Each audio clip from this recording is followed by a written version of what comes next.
फिर स्पष्ट कर दूं सभी को, उपराज्यपाल के अभिभाषण पर इस प्रकार की हरकत जो यहाँ की गई वो सर्वथा निंदनीय है। भारत के इतिहास में इस तरह की घटनाएं चंद बार ही हुई हैं। अभिभाषण अर्थात कॉन्स्टिट्यूशनल अथॉरिटी यहाँ पर सदन को एड्रेस करने के लिए साल में एक बार आती है। उस समय ना कोई वाद विवाद होता है, ना कोई सदन चल रहा होता है, वो सिर्फ अभिभाषण के लिए ही समय तय होता है। सदन ने जो कल निर्णय लिया, मैं सदन को बधाई दूंगा कि आपने इतने बड़े अपराध के विरुद्ध जो निर्णय लिया उसमें बहुत ही बैलेंस अप्रोच रखी। मात्र 3 दिन के लिए इस पर ब्रीच ऑफ प्रिविलेज का भी मामला बनता है। ये एथिक्स कमेटी में भी सजाएं जो इस रूल बुक में दी गई हैं वो इससे कहीं भारी भारी हैं। तो इसलिए अब उपराज्यपाल का अभिभाषण किसी राजनीतिक पार्टी से किसी से जुड़ा हुआ नहीं है, वो सबके लिए है, पूरी दिल्ली के लिए है। तो इसलिए उन्होंने जो यहाँ पर कल उद्दंडता की, समझाने और कहने के बाद भी जिसको नहीं माना गया, इसलिए सदन को ये फैसला लेना पड़ा। अब आप अपनी बात कहें विषय पर। नहीं, देखिए, मैं तो यही चाहूंगा कि आप तमाम हमारे जितने भी साथी हैं आप उनको बुला लें। कई बार ऐसा हुआ है कि आपको बाहर भेजा गया, जब अनुरोध आपके दूसरे साथी ने किया तो हमने ओम प्रकाश जी को और दूसरे लोगों को आपके अनुरोध पर हमने बुलाया। तो मैं तो यही चाहूंगा कि वो सारे पार्ट हैं, और क्योंकि अभी जो है आपका डिप्टी स्पीकर का भी चयन होना है, उसका इलेक्शन होना है, तो उसमें अपोजिशन अगर नहीं रहेगा तो वो ठीक नहीं होगा किसी भी लिहाज से। तो हम तो यही चाहेंगे कि भाई आप सबको बुलाएं, आप क्योंकि सीट पर बैठे हैं और आप सबके अध्यक्ष हैं। हम तो यही चाहेंगे कि आप ये सारी चीजों को देखते हुए उन सबको अंदर बुला लें। और हमने कई बार ऐसा किया है पीछे भी, और ये तो पार्ट है इस वक्त में, क्योंकि हम भी हिस्सा है विधानसभा का। और बड़ी अच्छी बात है कि दिल्ली की जनता ने विषय पर आपको चुन करके भेजा है, और हम खैर मकदम करते हैं इसका, जनता ने कहा। और हम यही चाहेंगे कि आप तमाम तबकात के साथ में जो भी हैं कार्य करें, और हम मुख्यमंत्री जी से भी और तमाम मंत्री से और तमाम विधायकों से हमारी तो ये रिक्वेस्ट रहेगी, ये दरखास्त रहेगी कि आप दिल्ली की जनता के लिए काम करें। और मैं एक और बात करना चाहूंगा, जिस तरह से मैं यहाँ मौजूद हूँ, सीएजी पर बात करनी है, मुझे सीएजी पर बात करनी है तो करिए। मैं ये करना चाहूंगा कि जिस तरह से कोई निकम्मा कह रहा है, कोई बेईमान कह रहा है, कोई निकम्मी सरकार कह रहा है, तो इस तरह की भाषा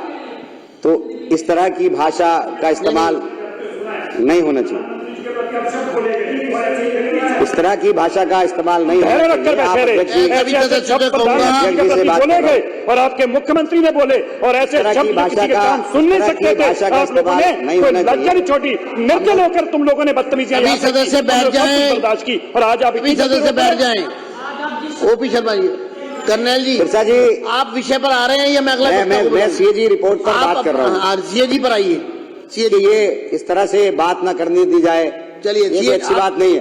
नहीं, आपको मैं मर्यादा दे रहा हूँ। हम लोग 5 मिनट आपके हो गए हैं, आप समय का सदुपयोग करें, सीएजी पर बात करें। देखिए, सीएजी रिपोर्ट सदन में पेश हुई और उस पर मैं चर्चा सुन रहा हूं, और मैं देख भी रहा हूं कि सीएजी रिपोर्ट में जो कहा गया है पिछले 2 साल से ये शराब घोटाले पर आए दिन ये तमाम चीजें आ रही हैं, और हमारे दिल्ली सरकार के करैक्टर को जिस तरह से बदनाम किया गया, जिस तरह से करैक्टर असैसिनेशन किया गया, वो सबके सामने है। और आप इसी को करके आज सरकार में आए हैं। तो अब हम तो ये चाहते हैं कि जब आप सरकार में आ गए हैं तो आप जनता का काम करें, जनता के मुद्दों को भटकाए ना। आपने 2500 रुपए का वादा किया, 2500 रुपए की आप वादे को पूरा करें। आप एक तरफ, अब आप सीएजी रिपोर्ट में कहा गया है, बुला रहा हूं, सीएजी रिपोर्ट में कहा गया है, सीएजी की बात करिए, कि भाई नॉन कन्फर्मिंग एरियाज के अंदर ठेके नहीं खुले, उससे 941 करोड़ रुपए का घाटा हुआ। कुछ लाइसेंस वापस कर दिए गए, 800 करोड़ से ज्यादा का घाटा वो हुआ। आप 2000 करोड़ के घाटे की बात कर रहे हैं कि सरकार के रेवेन्यू का लॉस हुआ। 1800 करोड़ रुपए तो ये होता है। तो हम तो ये पूछना चाहते हैं कि जो आप इतने दिन से, सीबीआई आपके पास है, ईडी आपके पास है, एसीबी आपके पास है, तमाम एजेंसी आपके पास है, और आप इतने टाइम से कर रहे हो, तो घोटाला हुआ कहां है? ये तो एज्यूम किया जा रहा है कि ये नुकसान होता। और जो इसमें 8 अध्याय हैं, 8 अध्याय के अंदर 7 में पुरानी जो पॉलिसी है उसके बारे में कहा गया है कि उसके अंदर जो कमियां थी वो कमियां बताई गई हैं, और एक अध्याय के अंदर बताया गया कि ये इसके अंदर ट्रांसपेरेंसी थी। अगर ठीक से इंप्लीमेंट किया जाता तो ये लॉस नहीं होता बल्कि फायदा होता। पंजाब के अंदर यही पॉलिसी इंप्लीमेंट हुई, 1 साल में फायदा हुआ, दूसरी मर्तबा दूसरा फायदा हुआ, और जो पहली पॉलिसी उसमें फायदा नहीं हुआ। बोल ले, फिर आप बोल ले। तो हम तो ये कहना चाहते हैं कि भाई आप तमाम और एक अरे वो कोई बात नहीं, एक मिनट पॉइंट ऑफ ऑर्डर। आप इस तरह से बात करके आप ना तो मुझे डरा सकते ना दबा सकते। अमान तो माइक बंद करिए, 2 मिनट रुके।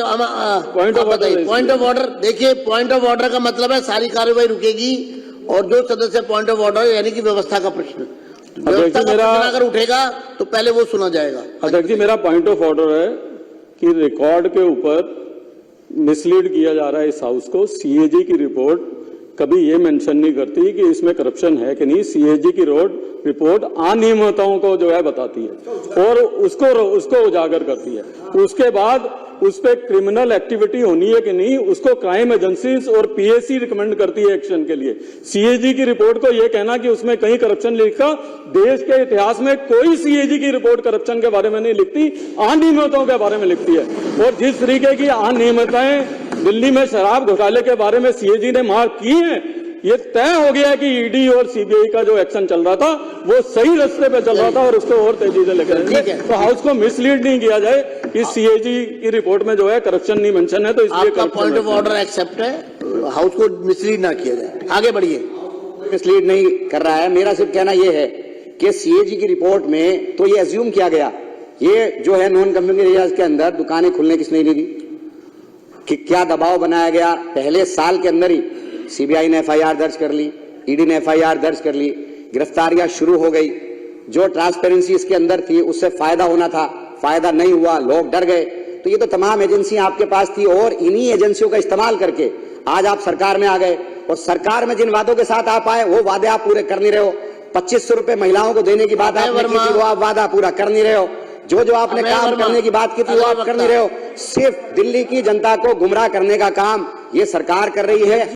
हमसे जुड़े रहने के लिए हमारे YouTube चैनल को सब्सक्राइब करें और नई वीडियो की नोटिफिकेशन के लिए बेल आइकॉन को दबाएं।